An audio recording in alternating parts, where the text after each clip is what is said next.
What's up, everyone? It's Matt Mrozik, and this will be the work in progress number 2 on the 1/24th XS bus from G-System Models, and the kit I'm doing for the Ammo by MIG article. So this kit is extremely well done so far. The casting is so far, I dare say flawless, but it is excellent. I was able to clean up all the A parts, which is basically the top of the head, in about, I was able to clean up all these parts in under 2 hours, which is really good. So the casting is very good. Really it's just gates and rescribing lines, which I typically do anyway. Well, the gates always, but the rescribing lines. And as far as mold lines, I really haven't found any yet. So you know, G-System Model in general has always done a really good job, far better than G-System Shop's casting and stuff. So yeah, really well done. I've done some dry fitting of some of the parts, and it just, so far everything just goes together extremely well. The fit is excellent, casting is excellent, the gates are minimal and easy to clean up. I haven't found a single bubble. Like I said, mold lines, I haven't found any yet. You know, so really well done. So this has been going a little slower than normal, just because I'm having to stop and take photos of everything as I go.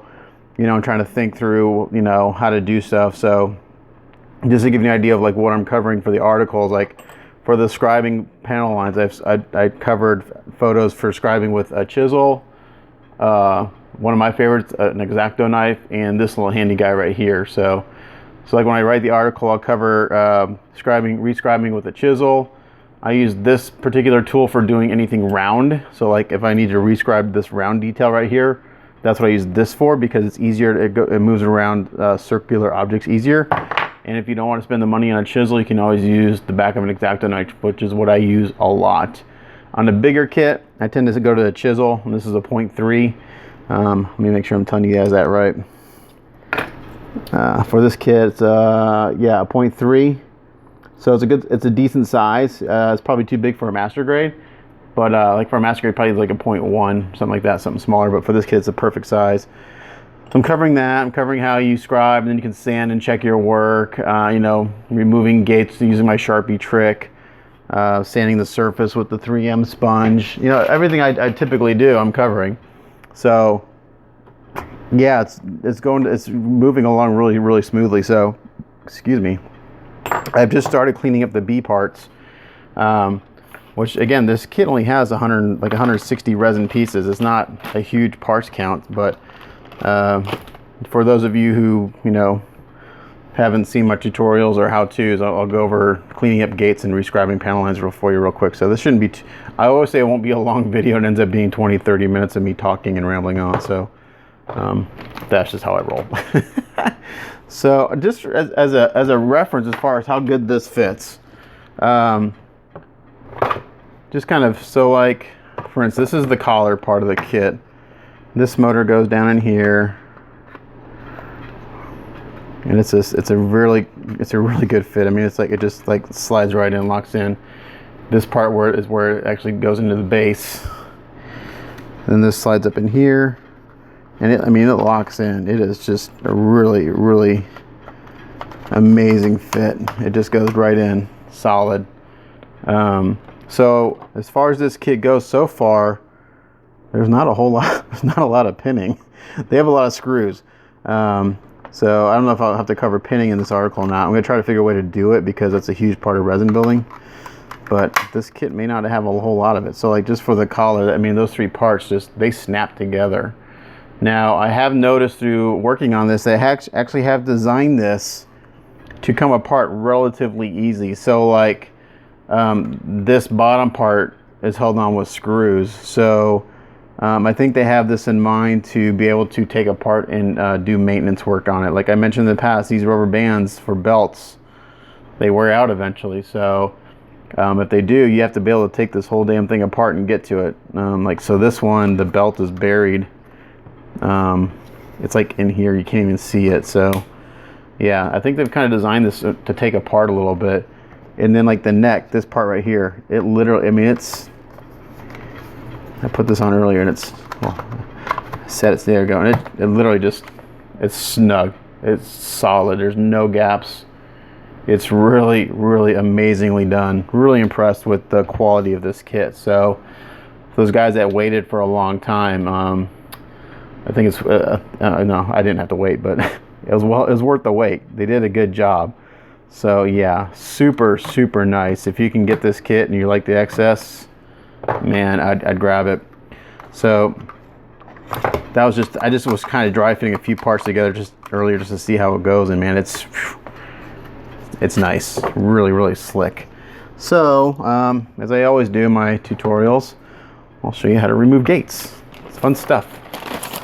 So anyone who's followed me before, this is the same thing, just, you know, different kit. So, but I like to cover it in every build because, you know, sometimes I get new subscribers or other people who may have this kit and want to know about this kit and how it goes together and everything. So we cover it. It's no big deal. It doesn't take long, and that way I can answer some questions. So like this piece right here, I have to look at the instructions to see where it goes.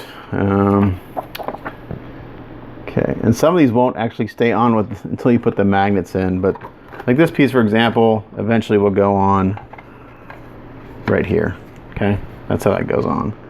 And it doesn't show with magnets, but so that will get pinned. This part will probably get pinned. That'll be a good example for pinning. So like for this part, we have one gate. And usually on these parts, I've only been finding one gate. So it's right there. So what I do is I take my Sharpie over here on my little photo area, and I just mark the gate. Makes it easier to see, and this is your sanding guide. I mark all the way around it, cover the whole thing, top, bottom. The top really doesn't matter because I'm about to clip it off anyway. And I got myself a pair of nippers. Hold on, sorry. I'm having to move my tools back and forth between my workbench and my photo area because, you know, I'm having to take photos of everything. Where'd they go? Oh, here, they're on the floor. Okay, so even though I marked that, I'm gonna go ahead, get yourself a pair of nippers. Don't get yourself a good pair of nippers, get cheap ones. I think these were like 10 bucks, and the teeth are all marred up and stuff, so these are not good for plastic anymore. Some people use the big old, these guys. Hold on, let me grab them. It's big like snips. I don't like these for two reasons. I think they're a little aggressive, and also the way the teeth are beveled, it's hard to get close to the part. So put those away. Okay, so taking your crappy nippers, you want to get as close to the part as possible, but you want to be careful. Now, also depending on the resin, this is a really good resin. It's soft. I don't want to say soft, but it sands very easily. It's not brittle. So there's little chance of it chipping out. So if you get like on plastic, if you get too close and you just cramp on it, you're gonna chip it out. So I just get as close as I can, and you want to get as much of that material off with the nippers as you can. This gate is actually pretty small. I probably need to do this step, but we're gonna do it anyway. Okay. So now, for the sake of what I'm showing for the article, this is probably one too many steps. I'll take a diamond file. I like the diamond file because it doesn't clog as easily. I do have some other, like a metal file, but it tends to clog. The diamond files cut better and they don't clog as easily. So I'm going to use the diamond file to get most of this off. Most of this gate off.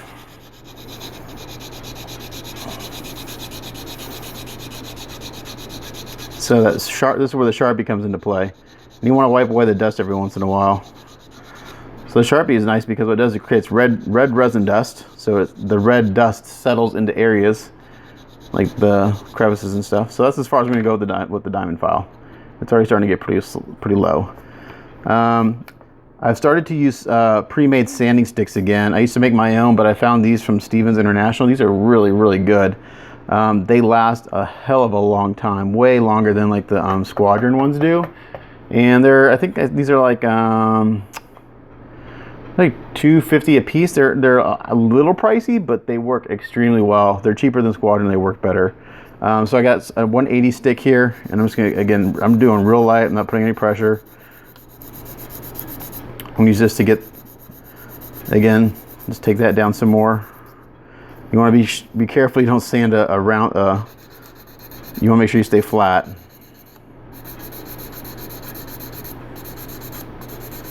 that's pretty good. Now I'm gonna get to a 240. And the 240 we're going to use to get all this red off. We're going to get that all the way down. The 240 is going to be used to finish up removing the gate. And what that does is as that red goes away, you can see that. I got a little bit of red right there. That means the gate's still there, or part of it. And it helps to kind of sand it different directions. That way you don't get a weird shape. And all the red's gone, the gate's gone. So now what we're going to do is we're just going to finish that with a 400 grit Stanley stick, and this just takes out the 240 grit sand scratches, makes it easier for the primer to fill. Now I did notice right here that on this bevel I got a little bit of roughness from the resin, so we're going to color that bevel just like this. And I get a new. Is this a new blade? This is a new blade. You want a new blade when you do this. We're going to scrape this edge to get rid of that.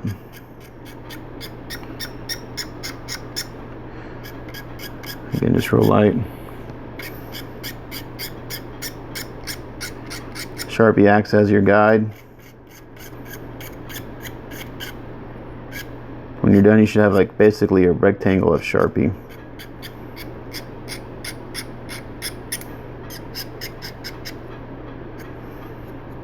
So just like that. So now that bevel's taken care of. And we're gonna go ahead and do this one too. I don't feel anything, but I actually do. So when I scrape that, you see all this little stuff pop up. Oh, I guess we're gonna get rid of that.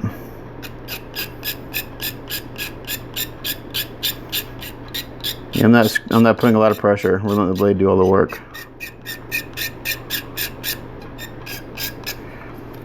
Just like that. And we take that 400 grit and go back and just kind of help even that up a little bit. Alright, so that's how you remove gates and clean up beveled edges. Okay, so the panel lines, they're actually pretty well defined, but on these big resin kits I always rescribe them just because they have to hold up to a bunch of, several layers of primer and paint. On this kit, being as good as it is, I'm anticipating probably only one application of primer. I can just tell it's really good quality. So I normally don't do this step, but for the sake of the ammo article, I'm doing this so they can see what I'm doing. So what I did is, for the article, I went in and I actually colored over the panel line with a Sharpie again. And I did this just so it would show up in photos better, but it's actually a really good guide. I normally, like I said, wouldn't do this. I normally wouldn't color this in with a Sharpie, but it helps show up in photos.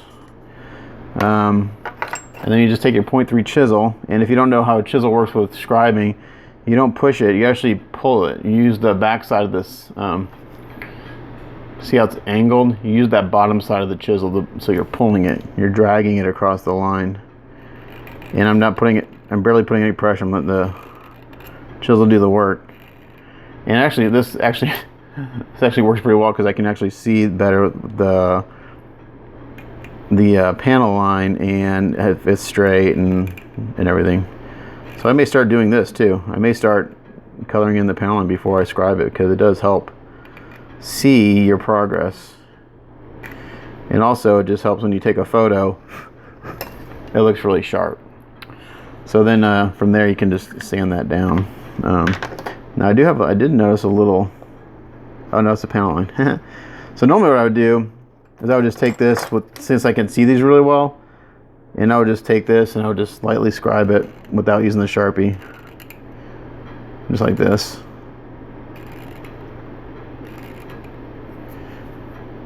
You only need to do probably 3 or 4 passes. Again, this just helps hold these hold up to all the painting process we're going to do later.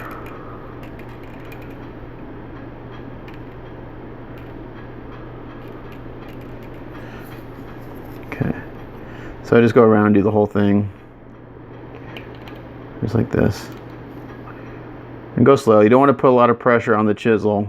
You don't want to force it, because if it slips, then you have yourself a nice big gouge you got to fix. And I do that all the time. Sometimes, I get I try to get in a hurry, you know, like I'm just gonna try to do it one pass and it slips and I got a big old gouge I gotta sand out or fill and then sand. So I'm gonna just go slow.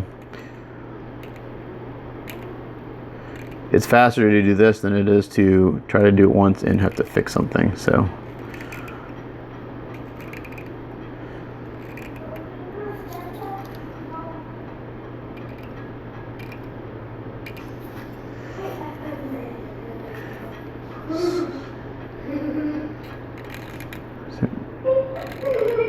yeah. So this will help.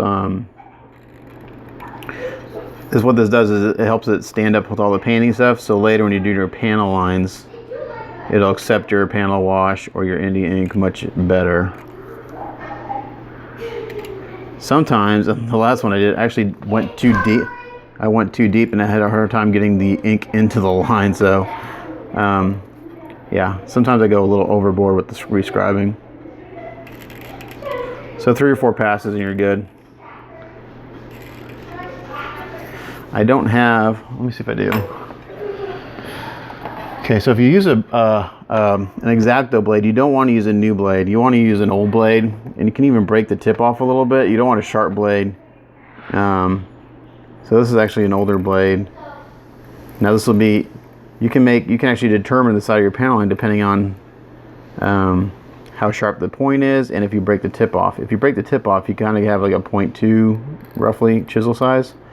Somewhere in there, 0.3 maybe. So it's actually perfect for this. But it's the same concept. You drag the back side of it, the square side of the blade, to get that panel line, just like that. And then the other tool, this guy, I can't remember where I got this. I think I got this from Abby LC on Facebook. You can find these everywhere. And it actually comes with sharpening stones, which I had to sharpen this earlier because I was using this for all sorts of other stuff other than scribing and it got dull. So you can sharpen these and you can use them in the panel line, but they really work better, I think, when you're doing a round detail. And I don't have any in front of me, but like for like this, for instance, this doesn't need, but I would just do this. It goes in a circular motion much easier than a chiseler would per se. So then after I get all that done, I go through and I would sand the piece with the super fine sanding sponge, and also like the red sharp, because what it does as you're sanding, it fills in any panel lines that you rescribed and it lets you can see your work. And also this is actually going to look really cool once I kind of get this all dry fitted and take a photo of it. You get to see all the panel lines and everything. They'll stand out really well.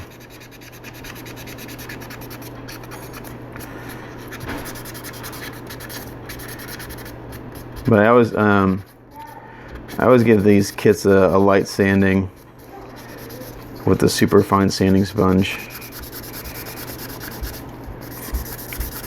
Again, this kit's really, the resin is extremely smooth. I'm not feeling any kind of textures or anything in it. It's really, really nice. They've done an awesome job. So, thank you, honey. You can just put it over there for me, right there on that box. Or on put on the box. Right here? Yep, put it right there. Okay. Thanks. And just give it a light sanding.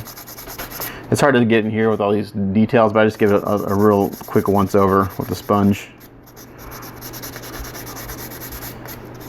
And that's it. So cleaning the gate, scribing, and giving a light sanding. Then this part is ready to be cleaned and primed. So yeah, so 20-minute videos. I'm not going to do any dry fitting. That'll probably be maybe the next video after I get everything cleaned up. But that's how I clean gates and rescribe panel lines and do a light sanding. So not too bad, 20 minutes. But thanks for watching. It's Matt Mrozik signing off, and we'll catch you guys next time. Bye.